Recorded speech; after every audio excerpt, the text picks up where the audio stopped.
আসসালামু আলাইকুম আমার lovely viewers, welcome back to my channel. আশা করি আপনারা যে যেখানে আছেন ভালো আছেন, সুস্থ আছেন, নিরাপদে আছেন।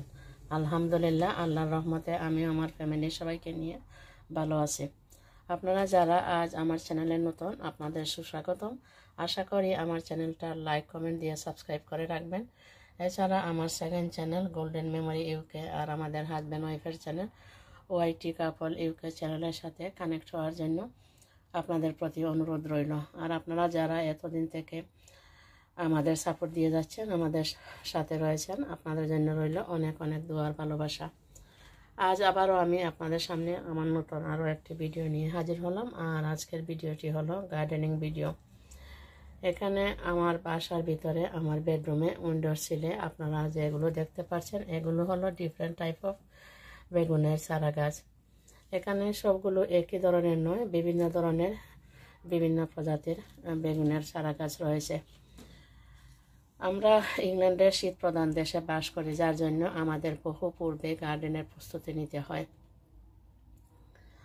বাসায় এগুলা চারা তুলতে হয়, চারা তুলে এগুলো বড় করতে হয়। তারপর গিয়ে গার্ডেনে যখন ওয়েদার ভালো হয়, সুন্দর হয়, সুইটেবল হয় গার্ডেনিং করার জন্য ওয়েদার, তখন গিয়ে এগুলো আমরা গার্ডেনে ট্রান্সফার করি। আর আমাদের গার্ডেনিং টাইম, শীত প্রধান দেশের গার্ডেনিং টাইম খুবই সীমিত থাকে, মাত্র 3-4 মাস থাকে। তাও যাও 3-4 মাস থাকে, 3-4 মাসের মাঝেও সবসময় ওয়েদার ভালো হয় না। আজ আমি আপনাদের আমার বাসার ভেতর থেকে গার্ডেনের আউটসাইড দেখাচ্ছি। আজ দেখুন আলো জন্মলে দিন, সুন্দর দিন। এরকম ওয়েদার হলে আর সানি ডে হলে খুবই তাড়াতাড়ি এগুলো বড় হয়ে যায় আর এগুলোতে ফসল আসে, গার্ডেন ফুলে ফসলে ভরে যায়। কিন্তু ওয়েদার যদি ভালো না হয় তাহলে আর এগুলো বড় হয় না বা তেমন ফসলও আসে না। আপনারা যারা রেগুলার আমার ভিডিও দেখেন, আপনারা নিশ্চয়ই দেখেছেন আমার গার্ডেনে প্রচুর প্রচুর পরিমাণে বেগুন হয়। এত বেশি বেগুন হয়েছিল, যে 2 বছর আগের কথা বলছি, এত বেশি বেগুন হয়েছিল যে বেগুনগুলো আমি গার্ডেন থেকে যে কোনো সবজি তোলার পরে, যতই আমার গার্ডেনে হোক না কেন, এগুলোকে আমি ভালো করে ধুই, তোলার পর ভালো করে ধুই, এরপর রান্নার আগে তো আবার ধুই। আমি এত বেশি পরিমাণ বেগুন হয়েছিল যে এগুলোকে আমি আমার বাথটাবে নিয়ে এগুলো ধুয়েছিলাম। প্রচুর পরিমাণে বেগুন হয়েছিল। কিন্তু লাস্ট ইয়ার একেবারে আমি আশাহত হয়েছি। লাস্ট ইয়ার আমার বেগুনের পরিমাণ ছিল খুবই খুবই কম, হাতে গোনা কয়েকটি বেগুন হয়েছিল। এর আগের বছরও হাতে গুনে কয়েকটি বেগুন হয়েছিল, কিন্তু এর আগের 2 বছর প্রচুর পরিমাণে বেগুন হয়েছিল। এত বেশি পরিমাণে বেগুন হয়েছিল যে আমার আত্মীয় স্বজন, বন্ধু বান্ধব, পাড়া প্রতিবেশী, এমনকি আমার যে বাসার যে চারদিকে নেইবার যারা ইংলিশ রয়েছে তাদেরকেও আমি দিয়েছি, গিফট করেছি সবাইকে। আর নিজেদেরও খাওয়া দাওয়া হয়েছে। বেগুনের আচারও বানিয়েছিলাম, ডিফারেন্ট টাইপ অফ কারিও রান্না করেছিলাম। কিন্তু গত 2 বছর আর তেমন হয়নি। জানি না এবছর কি হবে। বেগুন আমার খুবই ফেভারেট একটা সবজি, বিশেষ করে বেগুনের ভাজি। আর বেগুনের ভাজি, বেগুনের আচার আর শুটকি দিয়ে বেগুন খুবই খুবই ফেভারেট আমার। শুটকির সাথে বেগুনটা খুবই খুবই ভালো যায়। আর নিজের গার্ডেনের বেগুন যদি হয় তাহলে তো কথাই নেই।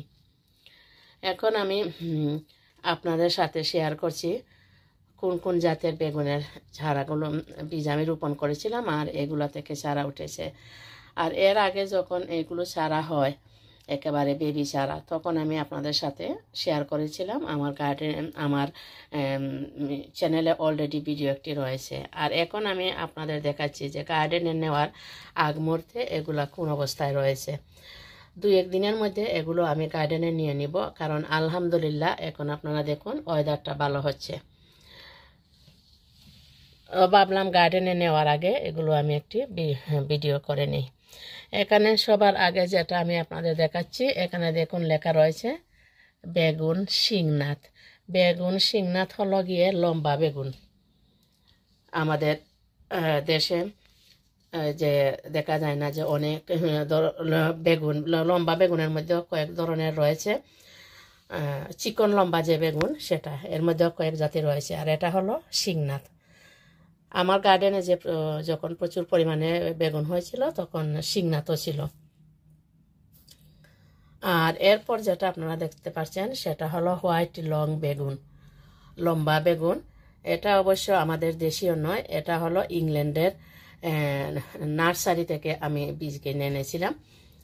এটা আমাদের দেশীয় বেগুন নয়, লম্বা বেগুন যেটা। লম্বা সাদা বেগুন, লম্বা গুল বেগুনও আমার গার্ডেনে পূর্বে প্রচুর পরিমাণে হয়েছে। এরপর যেটা দেখতে পাচ্ছেন এটাও বেগুন শিংনাথ। আমি 2টি বোতলে বেগুন শিংনাথের বীজ লাগিয়েছিলাম, 2টাতে মাশাআল্লাহ হয়েছে। এবছর যেহেতু খুবই ঠান্ডা ছিল, সেই জন্য এই ঘরের ভিতরে গাছপালাই যতই আমরা লুক আফটার করি না কেন, প্লান্ট ফুড দিই না কেন, তারপরে খুব স্লো বড় হয়। এগুলো স্লো বড় হয়েছে। আমি যে সময়ে চারাগুলো তুলেছি সেই সময়ের হিসাব করলে এগুলো আরও অনেক বড় হওয়ার কথা ছিল, কিন্তু ওয়েদারের জন্য এগুলো স্লো বড় হচ্ছে। আর এরপর যেটা দেখতে পাচ্ছেন আপনারা, এটা হলো 3 ডিফারেন্ট টাইপ অফ বেগুন। এখানে এই বীজটা আমি নার্সারি থেকে কিনে এনেছিলাম, আমার বাসার পাশের নার্সারি থেকে। এখানে 3 ধরনের লম্বা বেগুন, একটা হলো গ্রিন, একটা হলো বেগুনি বেগুন, আর একটা হলো সাদা বেগুন। 3 ধরনের বেগুন রয়েছে। আর যে প্যাকেটে বেগুনের বীজগুলো ছিল সেই প্যাকেটে বীজগুলো কিন্তু আলাদাভাবে প্যাকেট করা ছিল না, প্যাকেটের ভিতর বীজগুলো খোলা ছিল। এখন আমি বলতে পারবো না যে কোনটা বেগুনি বেগুন আর কোনটা সাদা বেগুন আর কোনটা সবুজ বেগুন, কারণ আর বীজ ছিল পরিমাণে খুবই কম, 5টা না 6টা বীজ মনে হয়েছিল।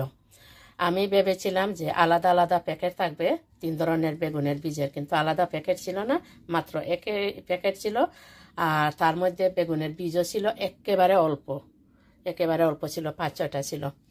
আর এখানে যেটা দেখতে পাচ্ছেন 3 ডিফারেন্ট টাইপ অফ বেগুন, এটাও যে বেগুনের কথা আমি বললাম ওই আমার বাসার পাশে যে নার্সারি থেকে এনেছি, এটাও 3 ডিফারেন্ট টাইপ অফ একই ধরনের বেগুন। এটার মতো এটাও একই রকমের বেগুন। আমি 2টা বোতলে লাগালাম, এর জন্য কারণ হলো যদি একটিতে চারা উঠে না তাহলে আরেকটিতে চারা উঠবে।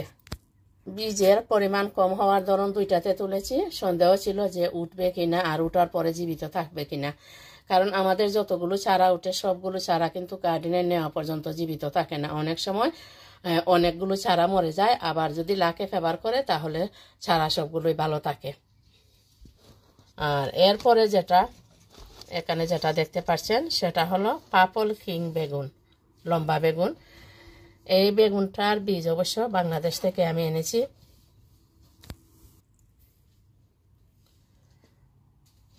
এটাও বাংলাদেশের বীজ, এটাও বাংলাদেশ থেকে আনা বীজ। 2টাতে লাগিয়েছিলাম। ওই যে আপনাদের যে আমি বললাম যে আমি বীজ একটু বেশি পরিমাণে লাগাই যাতে একটু বেশি চারা ওঠে, কারণ এর কোনো গ্যারান্টি নাই যে কয়টা বীজ থেকে চারা হবে আর কয়টা চারা গার্ডেনে নেওয়া পর্যন্ত জীবিত থাকবে। আর গার্ডেনে নেওয়ার পরেও তো অনেক সময় মারা যায়, যার জন্য চারা একটু বেশি তুলতে হয়। জানি না এবছর ওয়েদার কেমন হবে গার্ডেনিং করার জন্য, সুইটেবল ওয়েদার হবে নাকি বৃষ্টিপাত হবে, একমাত্র আল্লাহ তালাই ভালো বলতে পারেন। যদি ওয়েদার ভালো হয় তাহলে তো মাশাআল্লাহ সব কিছুই হবে, আর যদি ওয়েদার খারাপ হয় তাহলে তো আর কিছুই হবে না। আপনারা দোয়া করবেন ওয়েদার যাতে ভালো হয় আর আমাদের কষ্ট যাতে সার্থক হয়। আমরা যতই আমরা শখের বসে করি না কেন, শখে গার্ডেনিং করি, কিন্তু তারপরে ওয়েদার ভালো না হলে, কিছু না হলে মনটা সত্যি খারাপ হয়ে যায়। আপনারা তো দেখলেন আমার বাসার ভেতরে উন্ডের সিলে এখানে কোন জাতি প্রজাতির বেগুনের চারা গাছগুলো রয়েছে। এখন আপনারা দেখুন আমার বাসার ভিতরে থেকে গার্ডেনের সাইড। আজকে খুবই সুন্দর দিন, আলো ঝলমলে দিন। যেহেতু আজকে দিন সুন্দর, ওয়েদারও ভালো, সেই জন্য আমি আমার এখানে যে চারা গাছ যেগুলো দেখতে পাচ্ছেন সবগুলোকে আমি আমার গার্ডেনের ট্রেতে নিয়ে আজ সারাদিন আমি গার্ডেনে রাখবো। এগুলোকে রোদ পোহাতে দেব। আমাদের মানব দেহের জন্য যেমন রোদ প্রয়োজন রয়েছে, ভিটামিনের প্রয়োজন রয়েছে, তেমনিভাবে গাছপালাগুলোর জন্য প্রয়োজন রয়েছে। বাসার ভেতরে থেকে তো সেগুলো সম্ভব নয়, সেই জন্য এগুলোকে রোদ পোহাতে দেব। প্রতি বছর এভাবে আমি আমার সব চারা গাছগুলোকে কয়েকদিন গার্ডেনে ফাইনালি ট্রান্সফার করার আগে এগুলো বাসার বাইরে নিয়ে গার্ডেনে রাখি। আবার সন্ধ্যা হওয়ার আগে আবার এগুলো বাসার ভেতরে আনি। এভাবে কয়েকদিন করার পর ফাইনালি এগুলোকে আমি গার্ডেনে ট্রান্সফার করি। এগুলো গড় বার করার একটাই রিজন, আর সেই রিজনটা হলো যদি আমি এইগুলো বাসার ভেতর থেকে আর বাসার ভেতরে আর বাইরে আনা নেওয়া না করি, রোদ পোহাতে না দিই, হয়তো বা সবগুলো চারা গাছ বেঁচে থাকবে না আর ওয়েদারের সাথে অ্যাডজাস্ট হবে না। গার্ডেনের ওয়েদারের সাথে অ্যাডজাস্ট হওয়ার জন্য এগুলোকে গড়বার করতে হয়, আর এগুলোকে গড়বার করি। আর গড়বার না করলে, রোদে পোহাতে না দিলে যে গার্ডেনিং করা সম্ভব না আর এগুলো সবগুলো বেঁচে থাকবে না, তা কিন্তু নয়। বেঁচে থাকবে, কিন্তু হয়তো এত হেলদি প্লান্ট হবে না।